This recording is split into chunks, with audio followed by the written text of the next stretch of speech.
Hi, everyone. I appreciate you taking some time to watch our webinar today, focused on a really important topic, automating citizen feedback to really help improve dispatch morale.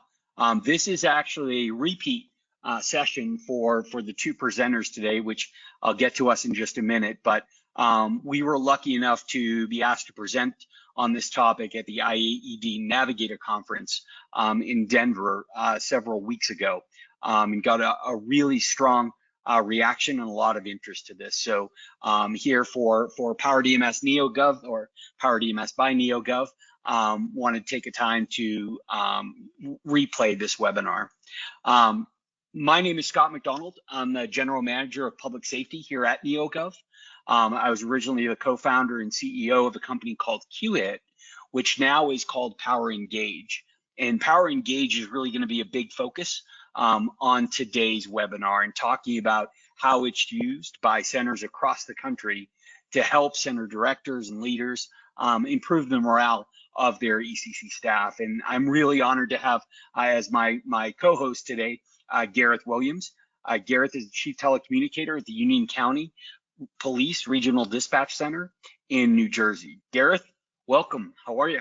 All right. How's everybody doing? Great.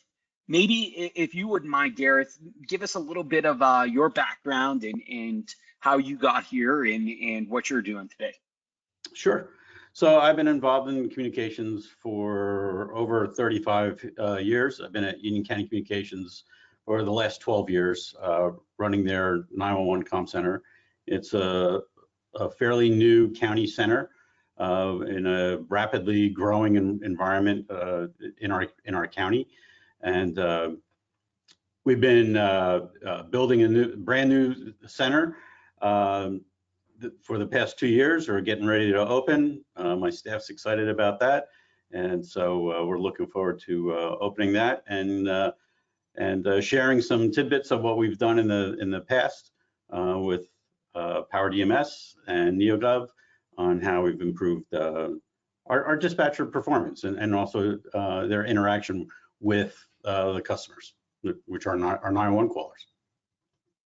And it's probably pretty timely as well, because as most of the viewers will probably know, that moving into a new center can be one of the most stressful times, not just on the teams building and getting ready for the center, but really for everyone, right, as they move and systems are worked through. So probably a really timely topic to keep morale up as you're going through that. So absolutely, we can give them all the new equipment and all the latest technology, but it's really the dispatchers that are the ones that make all that equipment work and interact with the callers. Well, great. So today what we're going to do is we'll start talking about the concept of dispatcher morale, right? Morale in the center and why it's so important, not just from a mental wellness perspective for the dispatchers and for your emergency telecommunicators, but for retention. I mean, retention is a huge topic across the country, whether you're in, really large cities or multi-agency counties or even in the smallest centers. Retaining staff right now is one of the most critical issues, and helping to improve morale can be one of the levers that help improve retention as well. And then we'll talk a lot about how we track citizen feedback, how some departments are doing it still from a manual perspective, and how maybe automation can help. And then we'll talk a little bit about what I call the Union County experiment, which is where, Gareth and I, going on about 2.5 years ago now, really started to roll out some automation to help improve dispatcher morale by getting more citizen feedback and giving them an opportunity to say thank you to the center staff and to the call takers. You don't have to have been around the industry for a long time to know that the morale of telecommunicators is crucial. Like I said, both for mental health and retention. And some of the things that we see directors and leaders employing to help improve are everything from regular training and skill development to how they can improve the compensation and make it more competitive. Seeing some great posts recently of really strong agencies that are going to bat for their teams and making sure that they're compensated fairly. Everything from creating comfortable work environments like brand new centers, and really acknowledging their contributions and recognizing them. One of the things that's probably most important is helping foster communication, both within the center and then from the center to the customers, as you said, the callers, those constituents that are relying on your service. And then the last piece is eliminating some non-essential tasks, right? We all know that there are a lot of tasks that are performed every day that are very mission critical to the center, and then there are some that are not so critical. They're administrative, they're repetitive, right? And if we can find a way to still accomplish the end goal without requiring so much manual effort, then that may help with morale and retention as well. So one of the things that I've always looked at is, how can technology help, right? How can technology come in and provide a little bit of an assist to the directors, the heads of the centers, and most importantly to the telecommunicators themselves. And one of the things that my co-founder and I thought about when we were developing QHIT was there's a lot of pent-up demand for citizens to be able to say thank you, or to be able to get direct both qualitative and quantitative feedback from those that are interacting with your center staff, right? Companies today do this all the time, right? So if you as a consumer are interacting with your internet provider or your plumber or even your physician, you're often in a scenario where you're in constant communication with them, often via cell phone and text, right? Before, during, and as soon as the service is over, you get a quick text asking how things went. Well, that was the question that we asked for public safety. Why couldn't we do the same thing for emergency communication centers?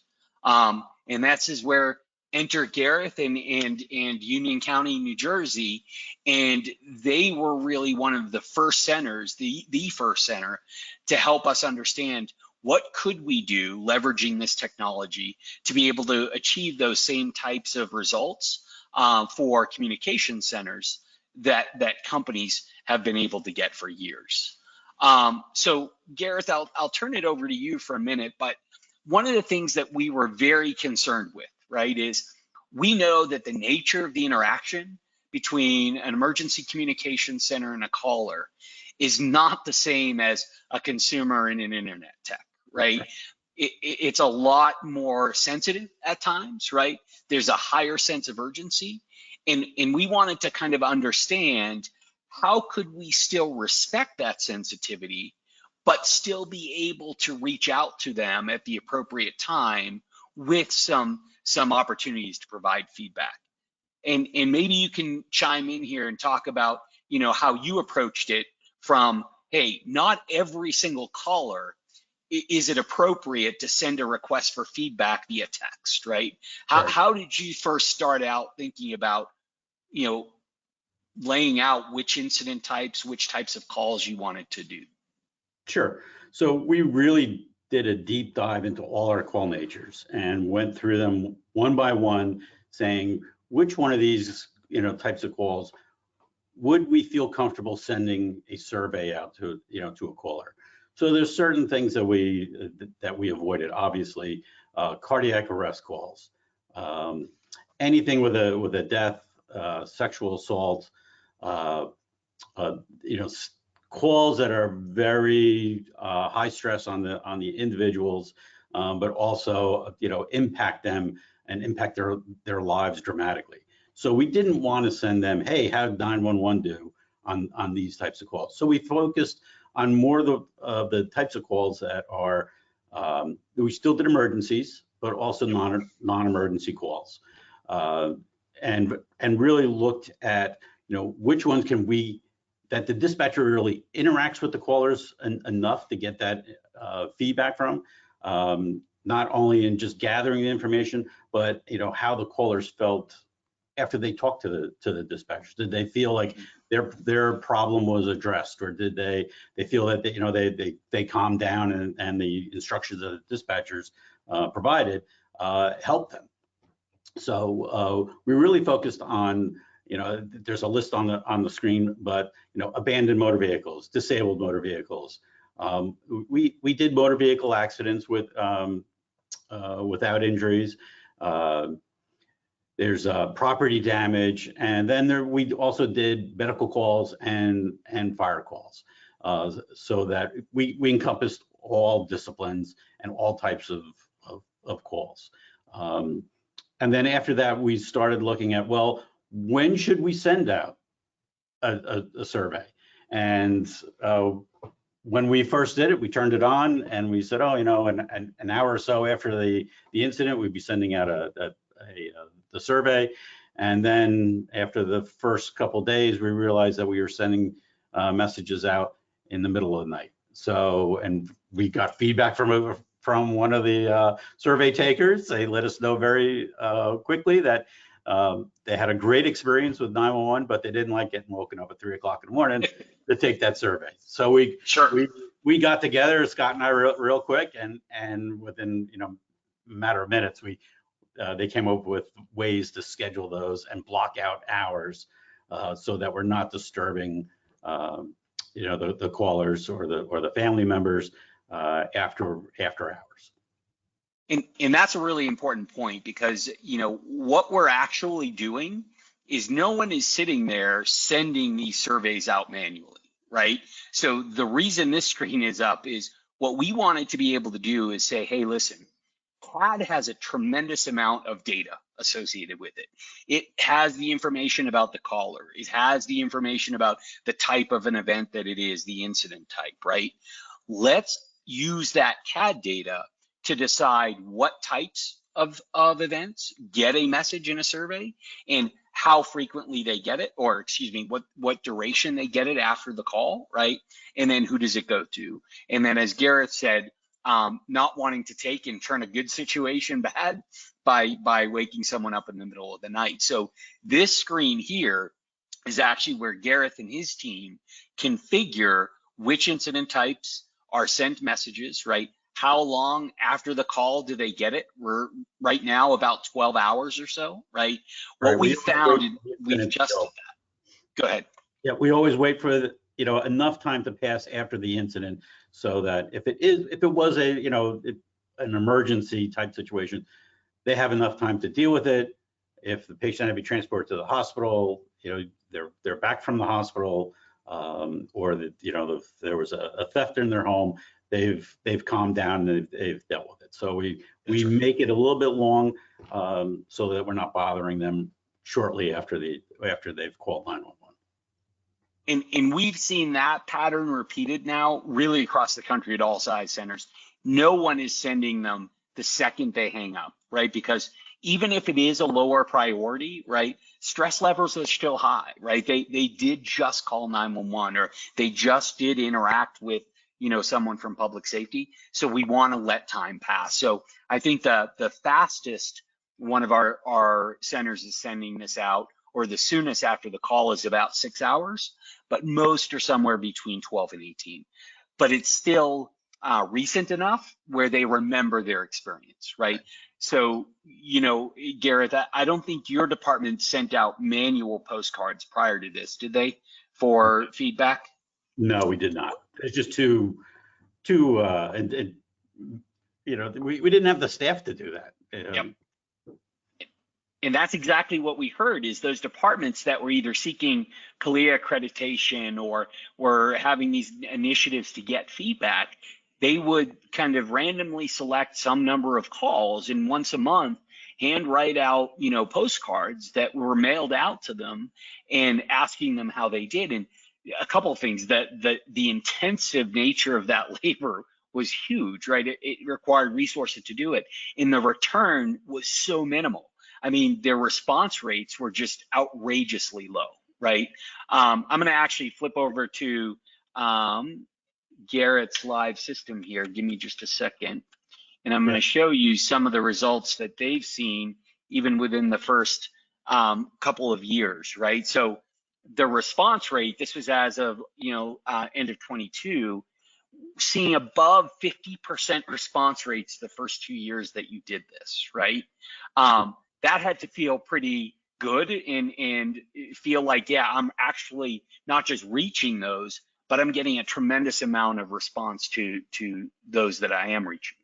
Right, we're getting hundreds of responses every month, and and before that, the only time you heard anything about an interaction with a dispatcher was when someone was calling up to complain. Usually, very rarely did you get a positive response from a 911 family or a caller saying, hey, you saved my life, or the interaction was great. Those calls are few and far between. Every center knows that. Before we implemented this, we got much more, there was more complaints than there were, compliments for the 911 dispatchers. And that's just the nature of the beast. Whether you're sending out a postcard or waiting for someone to call you, the people who, if it's difficult, the ones that are going to respond to it, if the process is difficult, is going to be a complaint. It's not going to be someone raving about their interaction with the dispatcher or the officer or EMTs, whatever the case may be. And that right there is the thesis we were trying to prove, right? Is that as humans, we don't go out of our way to say thank you too often, right? Or to say, hey, good job, right? Especially if it requires us to take some action to go do that, right? So we said, hey, listen, if we can actually, within a timely manner, reach those and make it really simple for them to provide some feedback, could we expect to see a much higher positivity rate than a negativity rate, right? And this was pretty darn impressive. And this is, again, Garrett's dashboard that he looks at within the PowerEngage platform, and consistently has been above 89, 90, almost 93% positive satisfaction scores from those citizens that are returning a quick opportunity for saying how satisfied they were and the feedback they had. Gareth, maybe talk a little bit about how you use this dashboard and the score within your center. Sure. So we do it two ways. One is providing information back to the staff. They will get a personalized email with their individual scores on how they did over the past week or two. But I also use this with all the agencies that contract with us for 911 service. So, there's a lot of trepidation on a town switching from their local dispatch over to a county operation or to a larger operation. They think that they're going to lose the personal touch and so forth. So I actually use these scores when I'm meeting with those municipalities and show them, this is, how their constituents are, feeling about dispatch. And I can filter this down to particular cities. So when I want to look at a town of like Berkeley Heights, I can go in and just click on Berkeley Heights and grab all the information just for their municipality, so that they're not getting an aggregate of the whole county. They're getting information specifically about their municipality. And that's pretty impressive. I just picked this one by chance, and now they only had 14 surveys last month, but 100% positive satisfaction score, right? So that has to feel really good, not just for those departments that are contracting for your services, but for the staff that are actually taking those calls, right? That 100% of those callers that responded had really positive interactions with your team. That in and of itself is worth a lot from a morale perspective. And then, one of the things that we wanted the ability to do was to say, okay, people not just rate their satisfaction, but give them an opportunity to say a quick thank you or say something back to the call taker that helped them out, right? So one of the things we do is we'll send the text message out. And here I'll show you just an example of one here.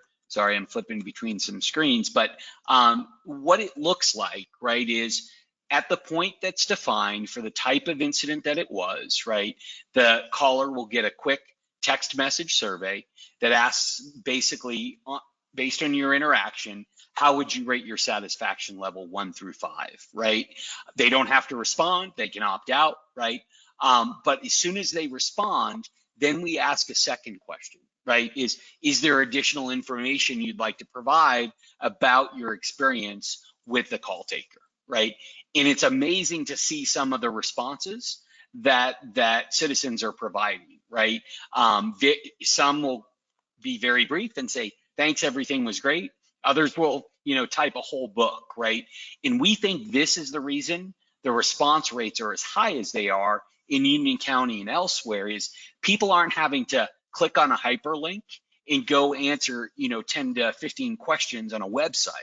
Because nowadays people are trained not to click on links from people they don't know or take the time to go do that. Is that what you're experiencing as well, Gareth? Absolutely. It's an immediate response for them. They don't have to do anything else except put in a number on their phone and send it, and then they'll get prompted, if they want to ask those, enter any comments. The other thing that we do is, if for some reason they rate the call low, is that we ask them if they would, we tell them that the rating is below our standard, and would you like someone to follow up with you directly? And if they say yes, then I would reach out to them, directly to discuss, what transpired on the call.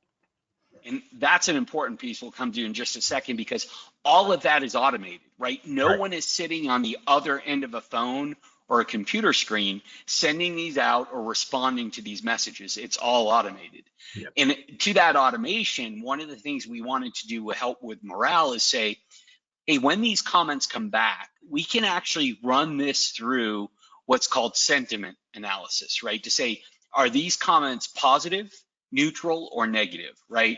And we take all of the positive comments and we put them onto a big positive feedback board, right? And like we said, here's some just basic examples. If I go look at Gareth's feedback board right now, the live feedback board, right? You're seeing just all of the positive calls, or excuse me, the positive comments that are coming back in, right? And Gareth, I think you put this up on a big screen in your center, right? Right. We have it on a large monitor in the screen, and it scrolls through it, all the comments. On that screen, it also includes the dispatcher's name. So it gives a little bit of recognition to the individual in the whole center.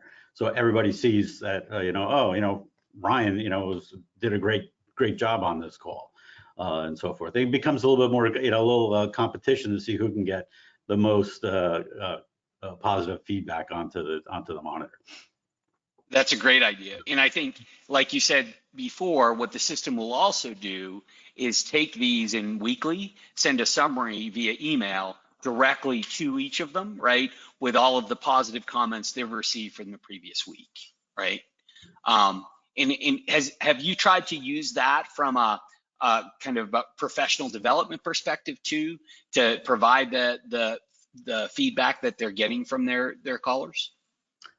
Certainly, we're always looking at ways to get the dispatchers engaged in other things than just picking up the phone and talking to the callers. So we use this especially in the reviews for our new hires. It's part of their DORs and so forth. Once they hit the floor, we're providing this information to them and their live scores to them as well. So it really, they've spent 2 months in a classroom learning how to answer a 911 call, and then when they hit the floor, they're nervous, they're shaky, they get through it, they're working with the CTO, but then you're giving them positive feedback from the callers that they handle that they may never have picked up a 911 call in the past, and that really has an impact on the on the individuals. I can imagine, especially the ones that start to doubt themselves. Oh, I don't know if I did that call right, or it's I don't know if I can do this, and then they get that information, that feedback, and it truly helps them. And from a supervisory perspective, like you said, this can be a great tool as well, right? So what supervisors of the center have is this screenshot of all of their team members, right?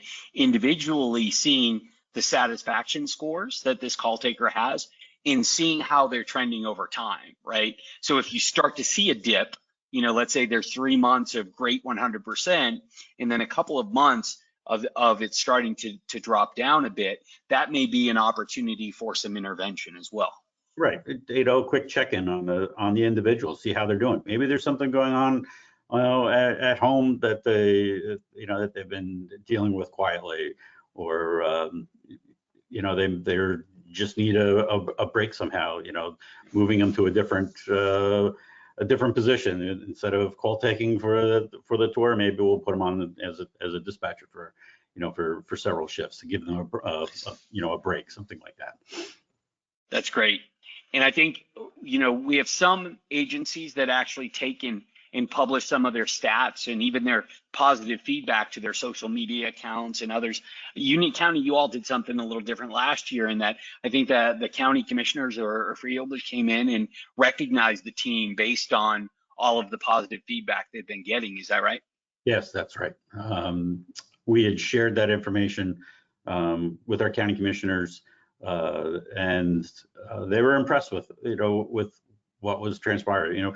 Running a dispatch center is not cheap. So to see that return on their investment and the direct impact to the citizens of the county, I think really made an impact on them. Well, that's great. And I think, from the perspective of getting feedback and satisfaction scores, that's a big part of it, right? And that's where we've seen kind of this increase, in centers across the country of just even a little bit of a morale improvement as a result. But one of the other aspects, and again, Union County was one of the first to do this with this tool, was how can eliminating some of those non-essential tasks in keeping the callers themselves more informed also have an improved benefit to overall morale. So maybe we can talk about that next, Gareth, is in addition to just sending out surveys after the fact, the system can actually automatically send messages kind of during the life of the incident to keep those callers up to date. Maybe talk a little bit about your use of that. So we looked at how we could try and reduce the number of callbacks, especially when it's a high peak call volume and you have a really low priority call that just keeps getting bumped because there's higher priority calls coming in. And historically in the past, we would get repeat phone calls from the individual saying, hey, I'm still out here with this barking dog or this abandoned dog. When is an officer coming?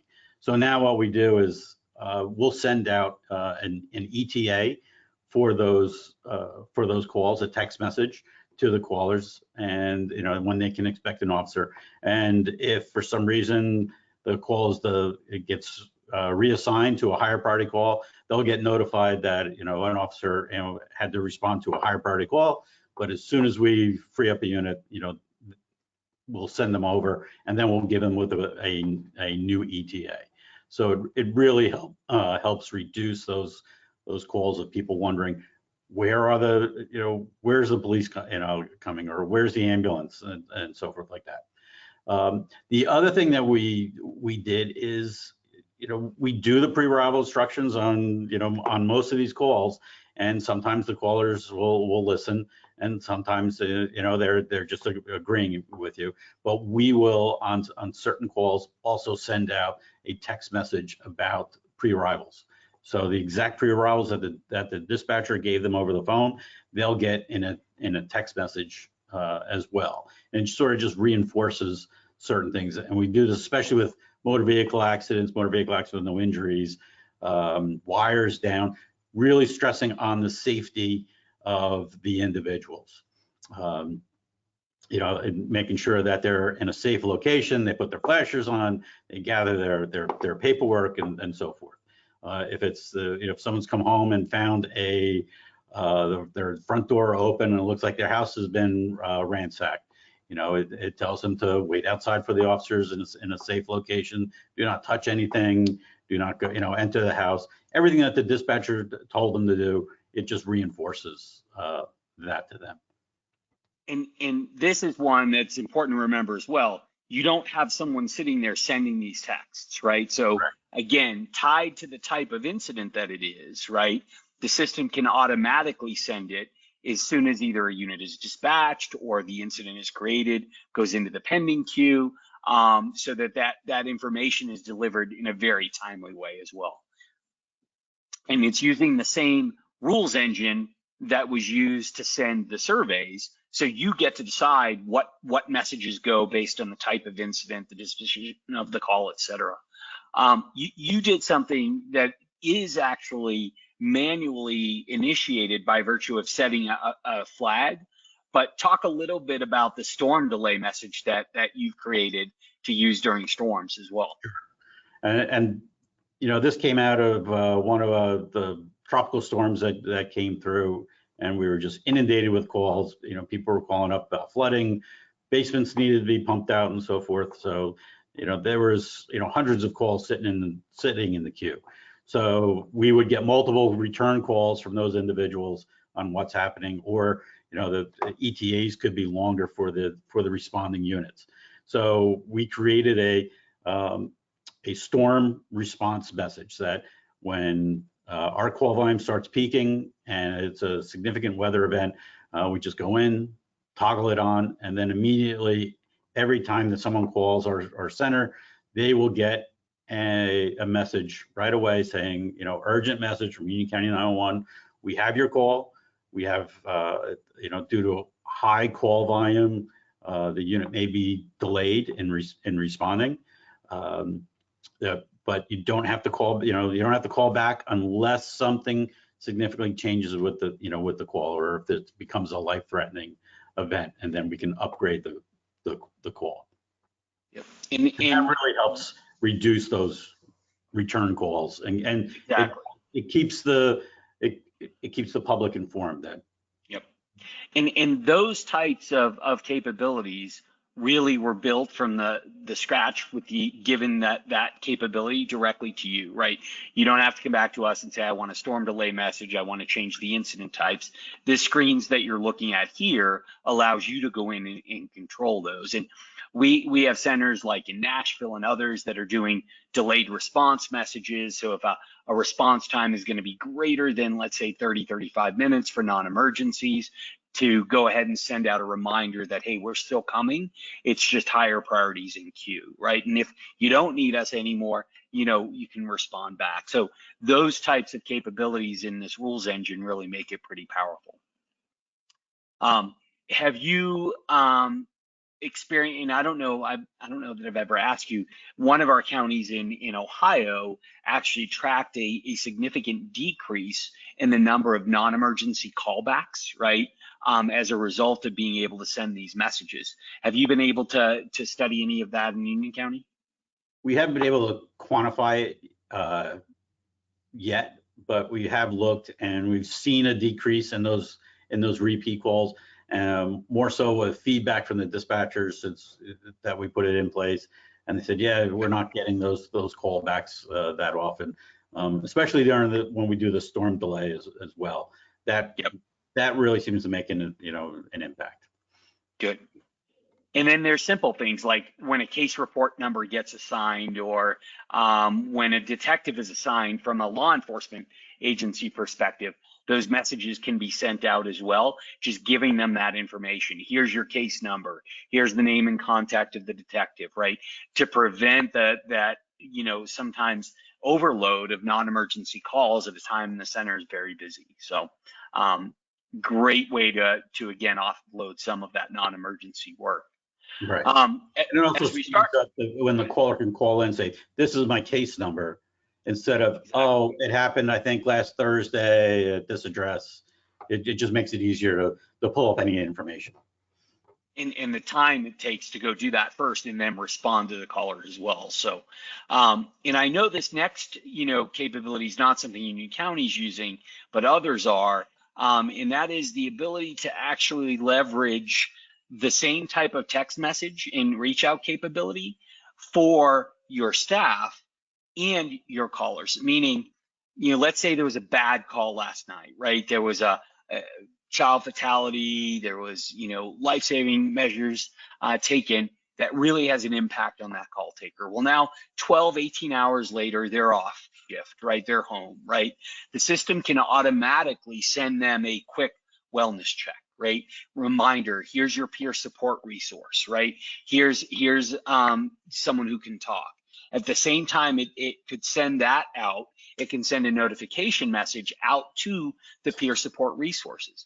I talked to so many peer supporters in ECCs and law enforcement and fire agencies across the country, and what they're doing is they're often going through the CAD calls from the night before to see which ones could be traumatic to be able to do that reach out. Why not notify those peer support resources automatically as well?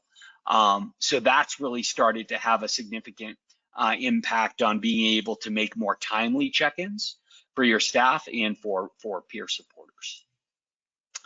And then the last thing I'll hit on, and Gareth, I know that you all are using this, is in addition to having it be an outbound message, engage in for Union County especially, can also be an inbound capability to help with some of the recruiting challenges that you have, right?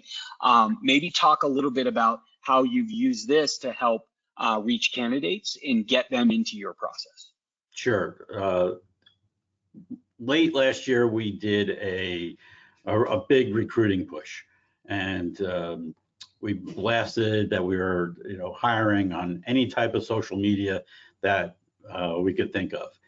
Well, the response was insane. We had 700-800 applicants for the position, all sending emails in to my email address, and I was like, this is crazy. We have to come up with a better idea. So we talked to PowerDMS, and we started to use this as a way that we could provide information to candidates or prospective candidates, but also to do pre-screening, so that you don't have to, not that you're wasting your time, but you don't have to deal with someone who has a criminal history or is underage and they're looking at the position, or they don't have any of the certifications necessary for the position. So with a QR code or we could provide a text number for them. They just type in dispatch, hashtag dispatch, and send it to the number, and it takes them step by step through a quick recruiting questionnaire. It asks for if they're 18 years of age or older. And if it's yes, they go on to the next question. Have you ever been convicted of a felony? If it says no, then they get a message. If they say yes, they get a message saying, thank you, but we can't hire, because it's a law enforcement centric operation. We can't have someone with a past felony. If they say no, then they ask if they have a high school diploma. So it's asking all these basic pre-screening questions that they need, and that the center needs in order to process their applications.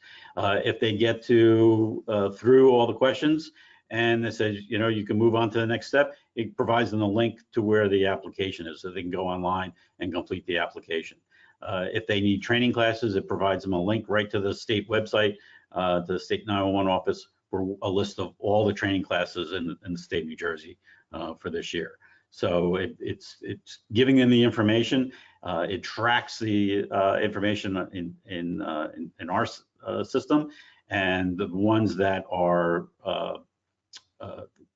have filled that out or recommended to fill out an application and have the certifications, I get a notification, and then I can reach out to those individuals to schedule or take them further into the interview process or testing process. And that's the important piece, is because all of these questions that are being asked by the system. Again, not someone sitting there in front of a computer asking the questions directly out, but because we can notify yourself in your scenario, or we have a department here in Colorado that notifies recruiters, right? During the conversation, you could actually interrupt and take over for the system as well. We have some parts of the country where even getting a candidate into the pool is very, very challenging. So they're using this as a way via QR codes on postcards or on signage to get them into the pipeline, and then have the recruiters take over the text message conversation directly from their screen. So it's really now providing that added benefit to not just get citizen feedback or be able to help out the staff from a wellness check, but also to help the staff by helping yourself recruit. So great options there.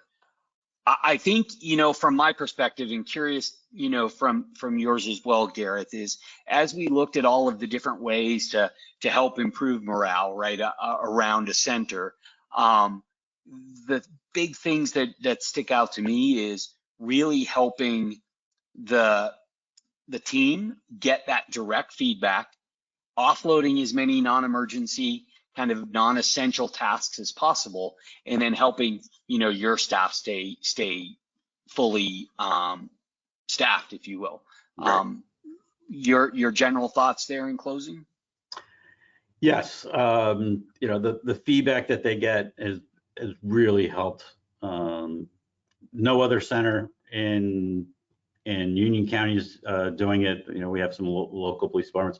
There's no other center that's doing it. There's probably just a couple other centers in New Jersey that are using it. So it gives us a leg up on that recruiting, and we bring that information out when we're doing an interview with prospective candidates. We'll tell them what we do on providing customer feedback, and we stress how important customer service is to our 911 callers. So that I think provides our biggest bang for the buck on this system as far as getting that information back to them and really reiterating that they do a great job day in and day out, and that for years they really didn't hear it that much, but I would walk through the center and say, hey, when I was reviewing a call, great job on that call, but when they see it from the individual that they were talking to, that makes such a greater impact to their well-being. And that really is a great way to kind of sum it up, because that's really what Engage is about, is getting all of that feedback that's out there, especially the positive, right in front of the people that are taking the calls. So with that, Gareth, thank you so much for your partnership throughout the last several years and for providing your insights today. Thank you, Scott. And thanks to all of you. If you have any questions at all, feel free to reach out to us at powerdms.com. Thanks. Thank you.